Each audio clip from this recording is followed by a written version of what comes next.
Hello दोस्तों, मैं L के निराला आप लोगों को अपने ही चैनल पे बहुत बहुत स्वागत करता हूँ। चलिए आज हम लोग पढ़ने वाले हैं क्लास 10th का फिजिक्स भौतिकी। चैप्टर फर्स्ट होने वाला है प्रकाश का परावर्तन, रिफ्लेक्शन ऑफ लाइट। चलिए सबसे पहले हम लोग समझ लेते हैं लाइट, प्रकाश। प्रकाश मतलब लाइट, कहता है लाइट किसे कहते हैं। तो देखिए कहता है प्रकाश वह भौतिक कारक है जिसकी सहायता से हम किसी भी वस्तु को देख पाते हैं। तो कहता है देखिए लाइट, प्रकाश वह भौतिक कारक है जिसकी सहायता से हम किसी वस्तु को देख पाते हैं। तो देखिए दोस्तों, किसी भी वस्तु को देखने के लिए हमको मतलब आँख के साथ साथ प्रकाश को भी रहना जरूरी होता है। दिन में हमको कोई वस्तु आसानी से दिखाई दे देता है क्योंकि दिन में सूर्य का प्रकाश होता है। वही रात में हमको क्या होता है कि कोई भी वस्तु को देखने के लिए हमको कोई मतलब प्रकाशिक केंद्र, प्रकाशिक वस्तु का जरूरी होता है। जैसे देखिए यहाँ पे कि ये रात में, जैसे कि मतलब ये रात में इस लड़की को देख रही है, तो इसको देखने के लिए क्या कर रही है, इस पर प्रकाश दे रहा है, जिससे क्या होता है कि इस पर प्रकाश पड़ता है और ये इसको साफ साफ दिखाई देने लग जाता है। तो चलिए आगे हम लोग समझते हैं प्रकाश स्रोत, जिसको इंग्लिश में बोलते हैं लाइट सोर्स। तो देखिए कहता है जिस वस्तु से प्रकाश निकलता है उसे प्रकाश स्रोत कहते हैं। तो देखिए दोस्तों, जिस वस्तु से प्रकाश निकलता है उसे ही प्रकाश स्रोत कहते हैं। तो प्रकाश स्रोत दो तरह से होता है, एक होता है प्राकृतिक, एक होता है कृत्रिम। तो प्राकृतिक में जैसे वो आ गया हम लोगों का, ये जैसे इसकी सूरज आ गया, चंद्रमा आ गया, मतलब तारा से भी थोड़ा बहुत प्रकाश निकलता है। तो ये सब हम लोगों का जो है प्राकृतिक प्रकाश स्रोत हो गए हैं।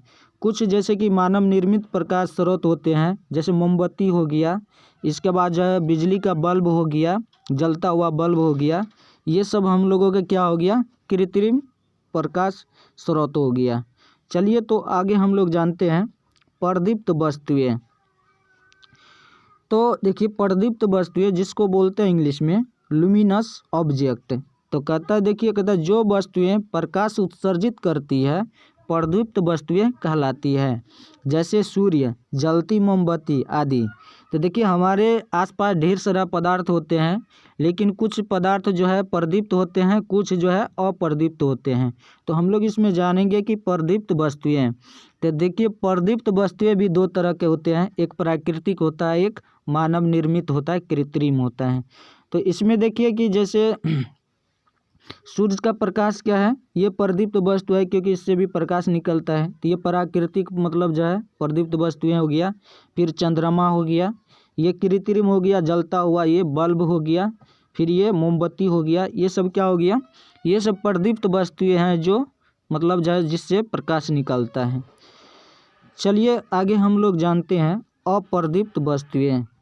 तो देखिए अप्रदीप्त वस्तुएं क्या होता है, इसको हम लोग जानते हैं।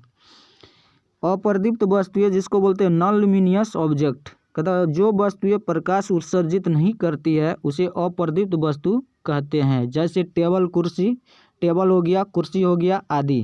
तो ये सब ऐसा वस्तु है जिससे प्रकाश उत्सर्जित नहीं होता है। सपोज दैट मान लीजिए ये कुर्सी है, इससे प्रकाश उत्सर्जित नहीं होता है, तो ये अप्रदीप्त वस्तु हो गया। फिर जैसे यहाँ पर टेबल पे बुक रखा है, इस पर भी क्या होता है कि ये प्रकाश नहीं उत्सर्जित करता, इसलिए ये भी क्या हो गया, अप्रदीप्त वस्तु हो गया। फिर देखिए ये टेबल है, टेबल भी प्रकाश उत्सर्जित नहीं करता, इसलिए ये क्या हो गया, अप्रदीप्त वस्तु है। तो वैसे वस्तु जो प्रकाश जिससे नहीं निकलता है वही क्या होता है, अप्रदीप्त वस्तु कहलाते हैं। तो चलिए आगे हम लोग समझते हैं प्रकीर्णन, जिसको बोलते हैं स्कैटरिंग। ठीक है, तो देखिए इसको हम लोग समझते हैं प्रकीर्णन को। तो देखिए कहता है स्कैटरिंग, प्रकाश जब सूक्ष्म कणों पे पड़ता है तो वे कण उन पर पड़ने वाले प्रकाश की कुछ ऊर्जा का अवशोषित कर फिर उसे चारों ओर विकसित करते हैं। इस प्रक्रिया को प्रकीर्णन कहा जाता है। तो देखिए यहाँ पर ये आपतित किरण है, मतलब इधर से प्रकाश आ रही है और ये कण है। अब प्रकाश का देखिए इस पे जो जैसे ही कण पे पड़ता है, जब ये प्रकाश की किरण जब इस कण पे पड़ता है तो इस कण पे पड़ने के बाद ये चारों तरफ क्या होता है, बिखर जाता है। और बिखरने के बाद जो पूरा जो प्रकाश होता है वो इधर नहीं निकल पाता है, प्रकाश का कुछ ही भाग क्या होता है आगे निकल पाता है। तो इसी प्रक्रिया को हम लोग क्या कहते हैं, प्रकाश का प्रकीर्णन कहते हैं। तो आई होप आप लोगों को ये वीडियो पसंद आया होगा, आप लोगों को ये वीडियो अच्छा लगा होगा। यदि अच्छा लगा है तो हमारे चैनल को सब्सक्राइब कर लीजिए, ताकि इस तरह वीडियो जब भी डालेंगे तो सबसे पहले आप लोगों के पास पहुंच जाएगा। तो वीडियो में बने रहने के लिए बहुत बहुत धन्यवाद। फिर मिलते हैं नेक्स्ट वीडियो में, तब तक के लिए जय हिंद।